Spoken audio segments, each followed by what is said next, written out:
الله نور السماوات والأرض مثل نوره كمشكاة فيها مصباح. بسم اللہ الرحمن الرحیم اللہم صل علی محمد النبی الأمی وعلی آلہ وسلم تسلیما. باب حضور اقدس صلی اللہ علیہ وسلم کے ارشادات در باب اشعار. فائدہ یعنی حضور اقدس صلی اللہ علیہ وسلم کا جن اشعار کو پڑھنا یا سننا روایات میں آیا ہے ان کا ذکر. شعر اس کلام کو کہتے ہیں جو قصداً مخفی و موزون بنایا گیا ہو، یعنی ارادے سے شعر کی طرز پر بنایا گیا ہو. حضور اقدس صلی اللہ علیہ وسلم کا شاعر نہ ہونا قطعی ہے، کلام اللہ شریف میں صاف طور سے مذکور ہے، بلکہ کفار کے ان مقولوں کو جو وہ حضور اقدس صلی اللہ علیہ وسلم کے متعلق جادوگر یا شاعر یا مجنون ہونا بیان کرتے تھے، نہایت تعجب سے ذکر کیا گیا. اور آپ صلی اللہ علیہ وسلم کی شاعری کے متعلق صاف ارشاد فرما دیا وما علمناہ الشعر وما ينبغی لہ، ہم نے ان کو یعنی محمد صلی اللہ علیہ وسلم کو شاعری کا علم نہیں دیا، اور یہ علم شاعری ان کی شان کے مناسب بھی نہیں ہے. پھر جو حضور اقدس صلی اللہ علیہ وسلم کے کلام میں کہیں کہیں کلام موزون پایا جاتا ہے وہ بلا قصد پر محمول ہے، اور کلام میں بلا قصد موزونیت اگر آ جائے تو وہ شعر نہیں کہلاتا. بندے ناچیز کے نزدیک یعنی حضرت شیخ مولانا زکریا رحمۃ اللہ علیہ فرما رہے ہیں کہ میرے نزدیک در حقیقت یہ بھی ایک معجزہ ہے کہ حضور اقدس صلی اللہ علیہ وسلم کا شاعر نہ ہونا عجز کی وجہ سے نہیں ہے، اس لیے کہ جس شخص کے کلام میں بلا ارادہ موزونیت آ جاتی ہے وہ اگر قصداً موزون بنائے تو کس قدر بے تکلف اور بہترین بنا سکتا ہے. لیکن حق تعالی جل شانہ نے آپ صلی اللہ علیہ وسلم کی شان کو اس سے بہت ارفع یعنی بلند بنایا تھا، اس لیے کبھی اس طرف توجہ نہیں فرمائی. اشعار کی تعریف اور مذمت کے بارے میں روایات مختلف آئی ہیں. بعض روایات سے معلوم ہوتا ہے کہ شعر اچھی چیز ہے، اور بعض سے معلوم ہوتا ہے کہ ممنوع اور برا ہے. لیکن قول فیصل بھی ایک حدیث میں خود ہی وارد ہو گیا ہے کہ نفس شعر میں کچھ بھلائی یا برائی نہیں ہے. مضمون صحیح اور مفید ہے تو شعر اچھی چیز ہے، اور مضمون جھوٹ یا غیر مفید ہے تو جو حکم اس مضمون کا ہے وہی حکم شعر کا بھی ہے. یعنی جس درجے میں وہ مضمون ناجائز ہے یا حرام ہے یا مکروہ ہے یا خلاف اولا ہے اسی درجے میں شعر بھی ہے. لیکن بہتر ہونے کی صورت میں بھی اس میں انہماک اور کثرت سے مشغولی ممنوع ہے. اس باب میں مصنف رحمۃ اللہ علیہ یعنی امام ترمذی رحمۃ اللہ علیہ نے 9 حدیثیں ذکر فرمائی ہیں. حدیث نمبر 1، حضرت عائشہ رضی اللہ تعالی عنہا سے کسی نے پوچھا کہ حضور اقدس صلی اللہ علیہ وسلم کیا کبھی شعر بھی پڑھتے تھے؟ انہوں نے فرمایا کہ ہاں، مثال کے طور پر کبھی عبداللہ بن رواحہ کا کوئی شعر بھی پڑھ لیتے تھے، اور کبھی کبھی کسی اور شاعر کا بھی. چنانچہ کبھی طرفہ کا یہ مصرع بھی پڑھ دیا کرتے تھے وَيَأْتِيكَ بِالْأَخْبَارِ مَن لَّمْ تُزَوِّدِ، جس کا ترجمہ ہے یعنی تیرے پاس خبریں کبھی وہ شخص بھی لے آتا ہے جس کو تو نے کسی قسم کا معاوضہ نہیں دیا. یعنی واقعات کی تحقیق کے لیے کسی جگہ کے حالات معلوم کرنے کے لیے تنخواہ دینی پڑتی ہے، سفر خرچ دے کر آدمی کو حالات معلوم کرنے کے لیے بھیجنا پڑتا ہے، مگر کبھی گھر بیٹھے بٹھائے کوئی آ کر خود ہی سارے حالات سنا جاتا ہے، کسی قسم کا خرچ بھی اس کے لیے کرنا نہیں پڑتا.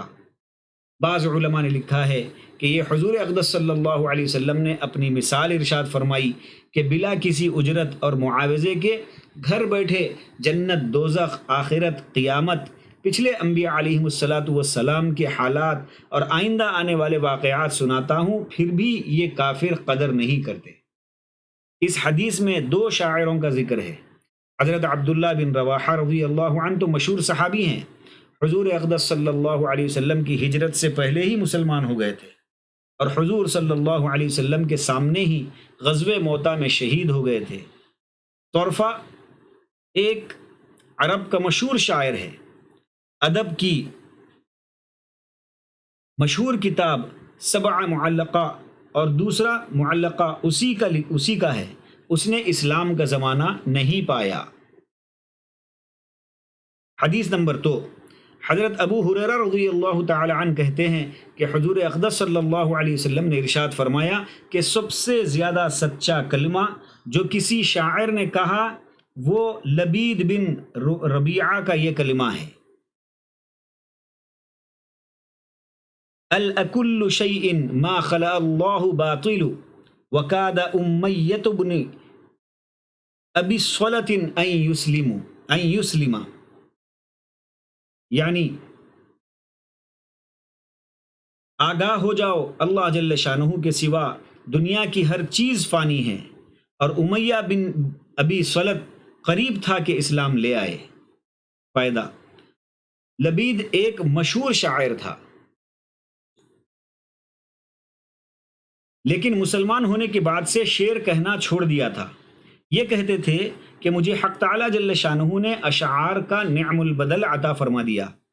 یہ مکرم صحابہ رضی اللہ عنہ میں ہیں، 140 سال یا اس سے کچھ زیادہ عمر ہوئی۔ اس کا دوسرا مصرع یہ ہے وَكُلُّ نَعِيمٍ لَا مُحَالَةُ زَائِلٍ، جس کا ترجمہ یہ ہے کہ دنیا کی ہر نعمت کسی نہ کسی وقت میں زائل ہونے والی ہے۔ اور امیہ بن ابی صلت بھی ایک مشہور شاعر تھا جو اپنے اشعار میں حقائق باندھتا تھا، قیامت کا قائل تھا، لیکن توفیق ایزدی شامل حال نہ ہوئی، اس لیے مسلمان نہ ہو سکا۔ 8ویں حدیث کے ذیل میں اس کی کسی قدر تفصیل بھی آ رہی ہے۔ حدیث نمبر 3، جندب بن عبداللہ کہتے ہیں کہ ایک مرتبہ ایک پتھر حضور اقدس صلی اللہ علیہ وسلم کی انگلی میں لگ گیا تھا، جس کی وجہ سے وہ خونالود ہو گئی تھی۔ تو حضور اقدس صلی اللہ علیہ وسلم نے یہ شعر پڑھا، هل انت الا اصبع دیتی وفی سبیل اللہ ما لقیتی، جس کا حاصل ترجمہ یہ ہے، تو ایک انگلی ہے جس کو اس کے سوا کوئی مسرت نہیں پہنچی کہ خون آلودہ ہو گئی، اور یہ بھی رائے گا نہیں بلکہ اللہ جل شانہ کی راہ میں یہ تکلیف پہنچی جس کا ثواب ہوگا۔ فائدہ، اس حدیث میں بھی وہ اشکال کیا جاتا ہے کہ حضور اقدس صلی اللہ علیہ وسلم نے شعر کیسے فرمایا، اس کا مختصر جواب گزر چکا ہے۔ اس خاص جگہ پر یہ بھی ایک جواب دیا جاتا ہے کہ یہ رجز کہلاتا ہے، شعر نہیں۔ بعض لوگوں نے کہا کہ ایک آدھ شعر کہنے سے آدمی شاعر نہیں ہوتا، لہٰذا یہ آیت وما علمناہ الشعر اس کے خلاف نہیں۔ بعض نے کہا کہ دمیتی اور لقیتی کی تے ساکنہ ہے، یعنی اس کے اندر لقیتی کی تے میں جزم ہے تو لقیت پڑھیں گے، مکسورہ نہیں یعنی زیر کے ساتھ نہیں۔ تو اس صورت میں موزونیت سے بھی نکل گیا، یعنی ایک جگہ دمیتی ہے دوسری جگہ لقیت ہے، تو اس میں موزونیت یعنی رائمنگ بھی نہیں رہا۔ تو بندے ناچیز کے نزدیک اگر اس کی توجیہ یہ کی جائے کہ یہ شعر حضور اقدس صلی اللہ علیہ وسلم کا نہیں بلکہ منقول تھا کسی دوسرے شاعر کے کلام سے، تو اس صورت میں کسی اور توجیہ کی ضرورت نہیں رہے گی۔ چنانچہ واقدی نے اس شعر کو ولید بن ولید کا بتایا ہے، اور ابن ابی الدنیا نے اپنی کتاب محاسبۃ النفس میں ابن رواحہ کی طرف نسبت کیا ہے۔ دو شاعروں سے کسی ایک شعر کا ورود ممنوع نہیں، اس لیے ممکن ہے کہ دونوں نے یہ شعر کہا ہو۔ اس میں اختلاف ہے کہ یہ قصہ کب کا ہے۔ جمہور علماء کی رائے یہ ہے کہ یہ جنگ احد کا ہے، اور بعض لوگ اس کو ہجرت سے قبل بتاتے ہیں۔ حدیث نمبر 4، برا بن عازب رضی اللہ تعالی عنہ سے کسی نے پوچھا، کیا تم سب لوگ حضور اقدس صلی اللہ علیہ وسلم کو چھوڑ کر جنگ حنین میں بھاگ گئے تھے؟ انہوں نے فرمایا کہ نہیں، حضور اقدس صلی اللہ علیہ وسلم نے پشت نہیں پھیری، بلکہ فوج میں سے بعض جلد بازوں نے، جن میں اکثر قبیلے بنو سلیم اور مکے کے مسلم نوجوان تھے، قبیلے حوازن کا سامنے کے تیروں کی وجہ سے منہ پھیر لیا تھا۔ حضور اقدس صلی اللہ علیہ وسلم، جن کے ساتھ اکابر صحابہ رضی اللہ عنہم اجمعین کا ہونا ظاہر ہے، اپنے خچر پر سوار تھے، اور ابو سفیان بن الحارث اس کے لگام پکڑے ہوئے تھے۔ حضور اقدس صلی اللہ علیہ وسلم اس وقت یہ فرما رہے تھے، انا النبی لا کذب انا ابن عبد المطلب، کہ میں بلا شک و شبہ نبی ہوں اور عبد المطلب کی اولاد یعنی پوتا ہوں۔ فائدہ: حضور اقدس صلی اللہ علیہ وسلم نے اپنے آپ کو بجائے باپ کے اپنے دادا عبد المطلب کی طرف اس لیے نسبت کیا کہ انہوں نے حضور اکرم صلی اللہ علیہ وسلم کے غلبے کی اطلاع کفار قریش کو دی تھی، اور یہ وقت گویا اس کی تصدیق کا تھا۔ بعض نے یہ وجہ بتائی چونکہ آپ صلی اللہ علیہ وسلم کے والد کا انتقال زمان حمل ہی میں ہو گیا تھا، اس لیے آپ صلی اللہ علیہ وسلم ابن عبد المطلب ہی کے ساتھ مشہور تھے۔ نیز یہ بھی کہا گیا کہ چونکہ عبد المطلب مشہور سردار تھے، اس لیے شہرت کی وجہ سے اس طرف نسبت فرمائی۔ حافظ ابن حجر رحمۃ اللہ علیہ نے ایک وجہ یہ بھی لکھی ہے کہ کفار میں یہ بات مشہور تھی کہ عبد المطلب کی اولاد میں ایک شخص پیدا ہوگا جس سے لوگوں کو ہدایت ہوگی، وہ خاتم النبیین ہوں گے، اس لیے حضور صلی اللہ علیہ وسلم نے اس نسبت کے ساتھ ان لوگوں کو یہ مشہور چیز یاد دلائی۔ غزوہ حنین سن 8 ہجری میں ہوا ہے۔ قبائل عرب ایک زمانے سے اپنے اسلام لانے میں فتح مکہ کے منتظر تھے۔ اگر حضور صلی اللہ علیہ وسلم نے اس پر قبضہ کر لیا تب تو سمجھو کہ آپ صلی اللہ علیہ وسلم غالب ہیں، اور بے چوں و چرا اطاعت کرو، اور اگر مکہ مکرمہ فتح نہ ہو تو سمجھ لو کہ یہ غالب نہیں ہو سکتے۔ بالآخر جب مکہ مکرمہ فتح ہو گیا تو قبیلے حوازن وغیرہ نے بھی، جو مواضع حنین وغیرہ کے رہنے والے تھے، اپنی قسمت آزمائی کا فیصلہ چاہا، اور چند قبائل نے مل کر یکجائی لڑائی کے خیال سے حنین پر، جو مکہ مکرمہ سے طائف و عرفات کی جانب میں تقریباً 10 میل کے فاصلے پر واقع ہے، وہاں مجتمع ہوئے۔ ہر چند کے بعض تجربے کار بوڑھوں نے ان کو اس ارادے سے روکا، مگر بعض جوشیلے نوجوانوں نے نہ مانا، اور یہ کہہ کر کہ مسلمانوں کو اب تک تجربے کار لڑنے والوں سے سابقہ نہیں پڑا تھا، اس لیے غالب ہوتے جا رہے ہیں، مبادا ہم پر بھی حملہ کریں، اس لیے خود ہی ابتدا کرنا چاہیے۔ 20,000 سے زیادہ مجموعہ لڑائی کے لیے جمع کر لیا۔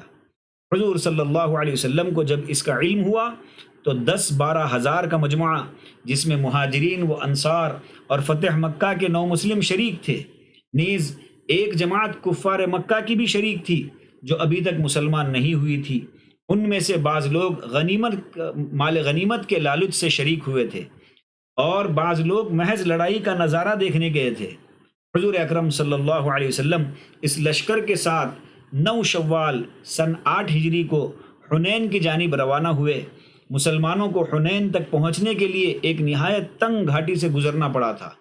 دشمنوں نے اپنے لشکر کو ان پہاڑوں میں چھپا رکھا تھا۔ جیسے ہی مسلمان وہاں سے گزرے، انہوں نے دفعتاً تیروں کا نشانہ بنایا۔ مسلمان اس بے خبری کے حملے سے سخت گھبرائے اور پریشان ہو کر ادھر ادھر متفرق ہو گئے۔ بخاری شریف کی روایت میں ہے کہ مسلمانوں کے ابتدائی حملے میں کفار کو ہزیمت ہوئی اور وہ پیچھے بھاگے۔ یہ لوگ غنیمت جمع کرنے میں لگ گئے۔ دفعتاً ان لوگوں نے، جو پہاڑوں کے درمیان چھپے ہوئے تھے، چاروں طرف سے حملہ کر دیا۔ یہ مجموعہ نہایت پریشانی کی حالت میں ادھر ادھر منتشر ہو گیا۔ حضور اقدس صلی اللہ علیہ وسلم کے ساتھ بجز چند اکابر صحابہ، حضرت ابوبکر رضی اللہ عنہ، حضرت عمر، حضرت علی، حضرت عباس رضوان اللہ علیہم اجمعین وغیرہ وغیرہ، چند حضرات کے کوئی بھی نہیں رہا تھا۔ اس پریشانی کی حالت میں بعض ضعیف الاسلام لوگوں کا عقیدہ بھی متزلزل یعنی کمزور ہوا، اور بعض نے آوازیں اور فقرے کسنا شروع کیے۔ بعض لوگ بھاگ کر مکہ واپس آ گئے اور مسلمانوں کے مغلوب ہو جانے کا مژدہ ان لوگوں کو سنایا جو مسلمان نہ ہوئے تھے یا ظاہری طور پر اسلام قبول کر لیا تھا۔ حضور اکرم صلی اللہ علیہ وسلم کا ہاشمی خون اس وقت جوش پر تھا۔ آپ صلی اللہ علیہ وسلم نے اس خوفناک منظر میں اپنی سواری سے اتر کر پیادہ پیادہ یعنی پیدل، انا النبی لا کذب، انا ابن عبد المطلب فرماتے ہوئے دشمنوں کی فوج کا رخ کیا، اور حضرت عباس رضی اللہ تعالیٰ عنہ نے مہاجرین و انصار اور اصحاب شجرہ کو علیحدہ علیحدہ ایک ایک آواز دی کہ کہاں جا رہے ہو، ادھر آؤ۔ آواز کا سننا تھا کہ پریشان حال متفکر جماعت لبیک کہتی ہوئی ایسی جوش محبت میں لوٹی جیسے اونٹنی اپنے بچے کی طرف لوٹتی ہے۔ مسلمانوں کا لوٹنا تھا کہ طرفین میں ایک گھمسان کی لڑائی ہوئی۔ حضور اقدس صلی اللہ علیہ وسلم نے زمین سے کچھ مٹی کنکریاں وغیرہ اٹھا کر شاہت الوجوہ فرماتے ہوئے مقابل پر پھینکی۔ تھوڑی دیر لڑائی کا یہ منظر رہا، اس کے بعد لڑائی کا رخ ایسا پھرا کہ جس میدان میں مسلمان پریشان نظر آ رہے تھے، اب کافر بدحواس بھاگتے ہوئے نظر آنے لگے اور اپنا مال و متاع، اہل و عیال مسلمانوں کے مال غنیمت بنا کر ایسے بھاگے کہ ادھر کا رخ بھی نہ کیا۔ قصہ حسب ضرورت مختصر طور سے لکھا گیا ہے، جو صاحب مفصل دیکھنا چاہیں کسی اردو اسلامی تاریخ میں دیکھ لیں۔ یہاں پر ایک امر پر تنبیہ اشد ضروری ہے، اور وہ یہ ہے کہ کسی واقعے کے متعلق صرف ایک دو روایت دیکھنے سے کسی قسم کا اشکال پیدا کر لینا یہ علم کی کوتاہی ہے۔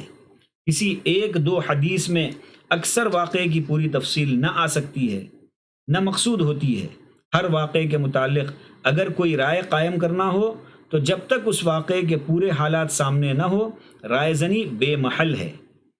اسی جنگ حنین کے متعلق کسی مختصر تاریخ کو دیکھ کر یا ایک دو حدیثوں کا ترجمہ دیکھ کر یہ خیال کرنا کہ حضرات صحابہ کرام رضی اللہ عنہم اجمعین کی ساری جماعت یا یہ پورا لشکر 10,000 کا بھاگ گیا تھا اور بجز 2-4 نفر کے حضور اقدس صلی اللہ علیہ وسلم کے ساتھ کوئی بھی نہ رہا تھا، واقعے کے خلاف ہونے کے علاوہ عقل سے بھی دور ہے۔ کفار کی جماعت جو 20,000 سے زیادہ تھی، اس کو کیا شکل تھا، کیا مشکل تھا کہ 2-4 نفر کا محاصرہ کر لیتے، جبکہ سب بھاگ چکے تھے۔ چجائے کہ ایک روایت میں آیا ہے کہ حضور اکرم صلی اللہ علیہ وسلم تنہا تھے، کوئی بھی ساتھ نہ تھا۔ زیادہ تعجب ان لوگوں پر ہے جو لڑائی کے حالات سے واقف ہوتے ہیں، لشکروں کی ترتیب اور حملے کے حالات پر بصیرت رکھتے ہیں، وہ کسی ایسی روایت سے متعجب یا متاثر ہوں۔ لشکر کی عام ترتیب کے موافق 5 حصوں پر حضور اقدس صلی اللہ علیہ وسلم نے اس لشکر کی بھی ترتیب فرمائی تھی۔ مقدمۃ الجیش لشکر کا اگلا حصہ، میمنہ میسرہ دایاں حصہ، بایاں حصہ، قلب یعنی درمیانی حصہ، جس میں امیر لشکر کی حیثیت سے نبی کریم صلی اللہ علیہ وسلم جلوہ افروز تھے، اور 5واں حصہ لشکر کا پچھلا حصہ اس کے علاوہ ہر جماعت کا مستقل حصہ تھا، جس کا ایک امیر مستقل جھنڈا لیے ہوئے تھا، اس کی جماعت اس کے ساتھ تھی۔ مہاجرین کا جھنڈا حضرت عمر رضی اللہ عنہ کے ہاتھ میں تھا، اور حضرت علی کرم اللہ وجہہ، سعد بن ابی وقاص، اسید بن حضیر، خباب بن منذر وغیرہ وغیرہ رضوان اللہ علیہم اجمعین حضرات ایک ایک جماعت کے امیر بنے ہوئے اپنی اپنی مقررہ جگہ پر مامور تھے۔ مقدمۃ الجیش میں قبیلے بنو سلیم کی جماعت تھی، جس کا جھنڈا حضرت خالد بن ولید رضی اللہ عنہ کے ہاتھ میں تھا۔ یہ جماعت لشکر کا اگلا حصہ تھا۔ اسی جماعت کے ساتھ یہ قصہ پیش آیا کہ جب یہ گھاٹیوں کے درمیان سے نکلے تو دشمنوں نے اول پسپائی اختیار کی، جس کی وجہ سے ان کو آگے بڑھنے اور اپنے کو غالب سمجھ کر مال غنیمت کی طرف متوجہ ہونے کا موقع ملا، اور چھپے ہوئے دشمنوں نے چاروں طرف سے تیر برسانا شروع کر دیا۔ ایسی صورت میں اس جماعت کی پسپائی یعنی پیچھے ہٹنا بھی فطری چیز تھی، اور ان کی پسپائی سے تمام لشکر میں تشویش، انتشار، ادھر ادھر دوڑنا ضروری تھا۔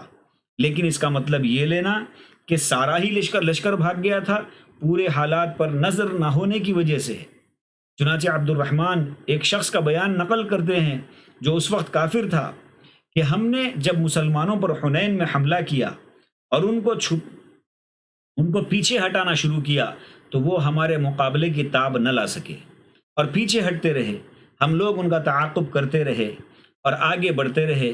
بڑھتے بڑھتے ہم ایک ایسے شخص تک پہنچے جو سفید خچر پر سوار تھے اور نہایت حسین چہرے والے، لوگ ان کے گرد جمع تھے۔ انہوں نے ہم کو دیکھ کر شاہت الوجوہ ارجعوا کہا، یہ کہنا تھا کہ ہم مغلوب ہونا شروع ہو گئے اور وہ جماعت ہم پر چڑھ گئی۔ اسی بنا پر حضرت برا رضی اللہ عنہ نے شمائل کی روایت میں جو اوپر گزری یہ کہا کہ حضور اکرم صلی اللہ علیہ وسلم نے منہ نہیں پھیرا، بلکہ کچھ تیز رو لوگ جو تیروں کی برداشت نہ کر سکے بھاگے تھے، اس کے ساتھ ہی یہ قصہ بھی پیش آیا کہ حضور اقدس صلی اللہ علیہ وسلم جس راستے سے بڑھ رہے تھے اس کو ترک فرما کر دائیں جانب کو بڑھنا شروع کیا۔ غور کی بات ہے کہ اس انتشار کی حالت میں لشکر کے اکثر حصے کو کیسے یہ معلوم ہو سکتا تھا کہ حضور اکرم صلی اللہ علیہ وسلم نے اس وقت کس جانب کو بڑھنے کا ارادہ فرمایا۔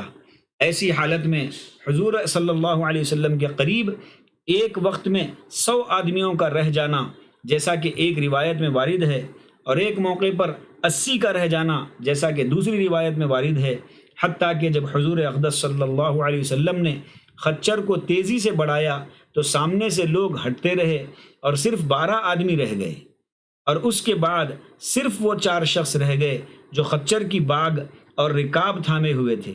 یہ رکاب وغیرہ پکڑے ہوئے تھے، حتیٰ کہ جب خچر بھی حضور اکرم صلی اللہ علیہ وسلم کی منشا کے موافق نہ بڑھ سکا تو حضور اکرم صلی اللہ علیہ وسلم اس سے اتر کر تنہا کنکریوں کی ایک مٹھی لے کر ان کی طرف بڑھ گئے۔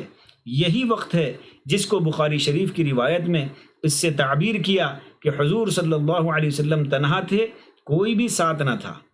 اس کے ساتھ ایک اجمالی مضمون اپنے ذہن میں یہ ہونے سے کہ اس جنگ میں لوگ بھاگ گئے تھے، یہ تجویز کر لینا کہ سارے ہی صحابہ حضور اکرم صلی اللہ علیہ وسلم کے علاوہ بھاگ گئے تھے، پورے واقعات پر نظر نہ ہونے کا ثمرہ ہے۔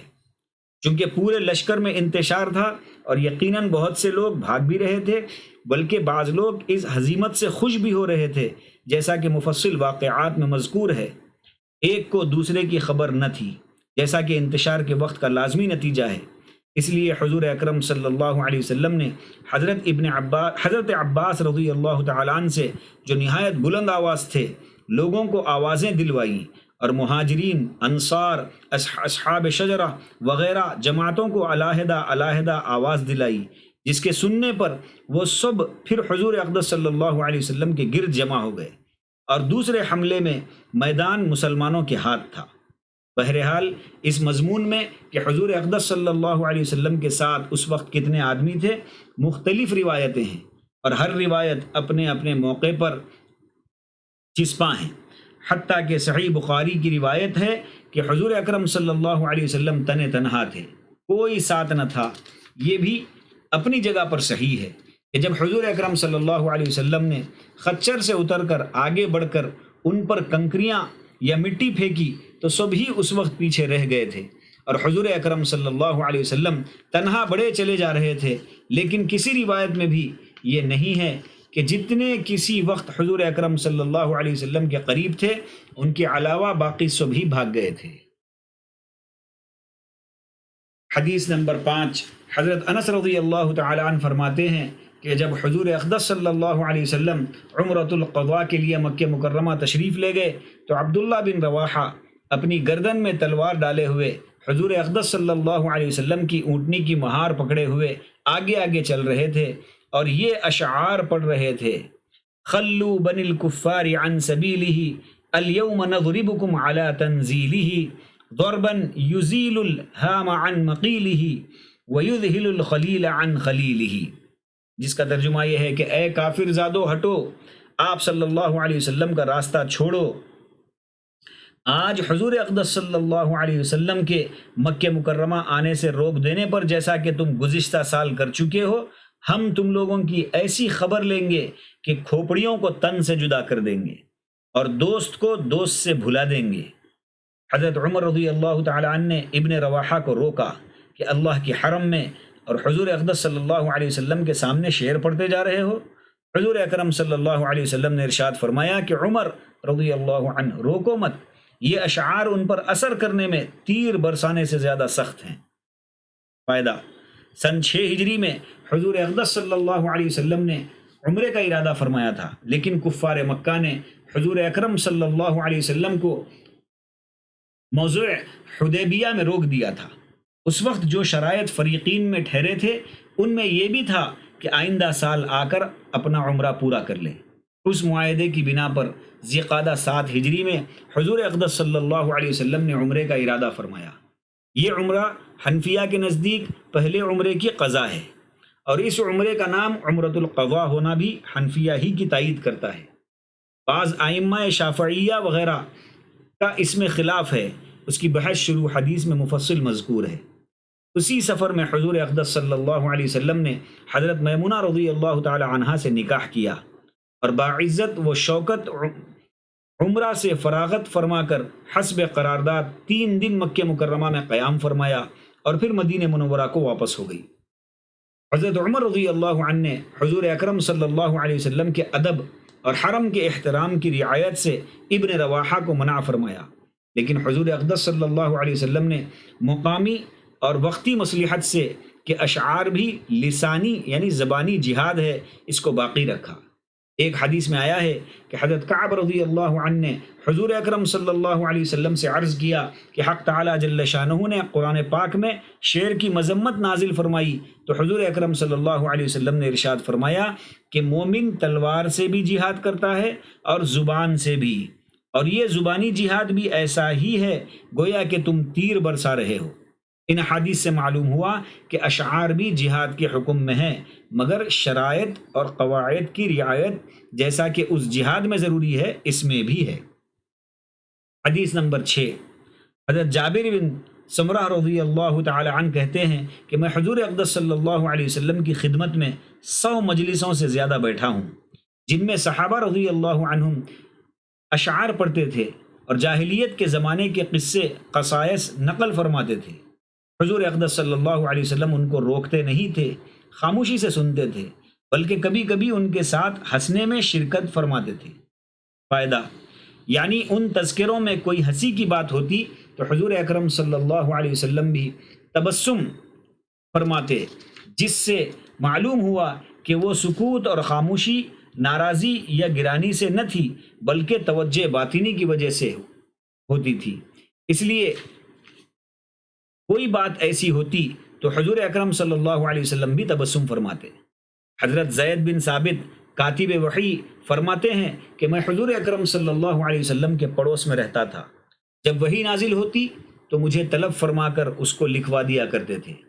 ہم لوگ جب دنیا کے تذکرے کرتے تو حضور اکرم صلی اللہ علیہ وسلم بھی دنیا کا تذکرہ فرماتے تھے، اور جب ہم آخرت کے متعلق تذکرے کرتے تو حضور اکرم صلی اللہ علیہ وسلم بھی آخرت کا تذکرہ فرماتے۔ جب ہم کھانے کا کوئی تذکرہ کرتے تو حضور اکرم صلی اللہ علیہ وسلم بھی اسی نوع کا تذکرہ فرماتے۔ مطلب یہ ہے کہ جس نوع کا تذکرہ صحابہ کرام کرتے تھے تو حضور اقدس صلی اللہ علیہ وسلم کمال شفقت کی وجہ سے اسی نوع کے تذکرے ان کی دلداری کے لیے فرماتے۔ یہ نہ تھا کہ حضور اکرم صلی اللہ علیہ وسلم کی مجلس میں صرف دین ہی دین کا تذکرہ ہو اور کوئی تذکرہ حضور اکرم صلی اللہ علیہ وسلم کی مجلس میں نہ آئے، کہ ان مختلف انواع کے تذکرے سے حضور صلی اللہ علیہ وسلم کے ساتھ محبت اور موانست بڑھتی تھی، اور جب ایک ہی نوع کا ذکر ہر وقت رہے تو بسا اوقات توحش یعنی وحشت کا سبب بن جاتا ہے۔ بالخصوص اجنبی کے لیے اجانب عموماً دنیاوی اعراض لے کر آتے ہیں، اور یہی تذکرے ان کے تعلقات اور موانست کا سبب بنتے ہیں۔ حدیث نمبر 7، ابو ہریرہ رضی اللہ تعالی عنہ حضور اقدس صلی اللہ علیہ وسلم سے نقل کرتے ہیں کہ شاعران عرب کے کلام میں بہترین کلمہ لبید کا یہ مقولہ ہے، الکل شیء ما خلا اللہ باطل۔ فائدہ، ابو ہریرہ رضی اللہ تعالی عنہ کی یہ حدیث اسی باب کے نمبر 2 پر گزر چکی۔ حدیث نمبر 8، حضرت